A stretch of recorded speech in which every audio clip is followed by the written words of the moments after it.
سورہ النساء آیت نمبر 31۔ حوالہ تفسیر احسن البیان۔ اعوذ باللہ من الشیطان الرجیم، بسم اللہ الرحمن الرحیم۔ ان تجتنبوا کبائر ما تنحون عنہ نکفر عنکم سیئاتکم وندخلکم مدخلا کریما۔ ان اگر تجتنبو تم بچتے رہو کبائر بڑے گناہ ما تنحون جو منع کیے گئے عنہ اس سے نکفر ہم دور کر دیں گے عنکم تم سے سیئاتکم تمہارے چھوٹے گناہ وندخلکم اور ہم تمہیں داخل کریں گے مدخلا مقام کریما عزت۔ اگر تم بڑے گناہوں سے بچتے رہو گے جس سے تم کو منع کیا جاتا ہے تو ہم تمہارے چھوٹے گناہ دور کر دیں گے اور عزت و بزرگی کی جگہ داخل کریں گے۔ کبیرہ گناہ کی تعریف میں اختلاف ہے۔ بعض کے نزدیک وہ گناہ ہیں جن پر حد مقرر ہے، بعض کے نزدیک وہ گناہ جس پر قرآن میں یا حدیث میں سخت وعید یا لعنت آئی ہے۔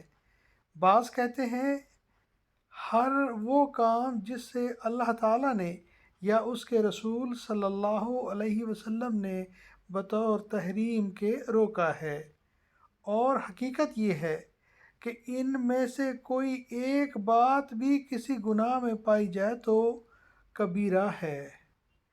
یہاں یہ اصول بیان کیا گیا ہے کہ جو مسلمان کبیرہ گناہوں مثلاً شرک، حقوق والدین، جھوٹ وغیرہ سے اجتناب کرے گا تو ہم اس کے صغیرہ گناہ معاف کر دیں گے۔ سورہ نجم میں بھی یہ مضمون بیان کیا گیا ہے، البتہ وہاں کبائر کے ساتھ فواحش یعنی بے حیائی کے کاموں سے اجتناب کو بھی صغیرہ گناہوں کی معافی کے لیے ضروری قرار دیا گیا ہے۔ علاوہ ازیں صغیرہ گناہوں پر اصرار و مداومت بھی صغیرہ گناہوں کو کبائر بنا دیتی ہے۔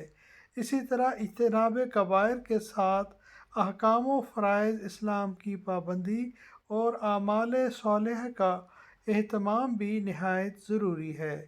صحابہ کرام رضوان اللہ علیہم اجمعین نے شریعت کے مزاج کو سمجھ لیا تھا، اس لیے انہوں نے صرف وعدہ مغفرت پر ہی تکیہ نہیں کیا بلکہ مغفرت و رحمت الہی کے یقینی حصول کے لیے مذکورہ تمام ہی باتوں کا اہتمام کیا۔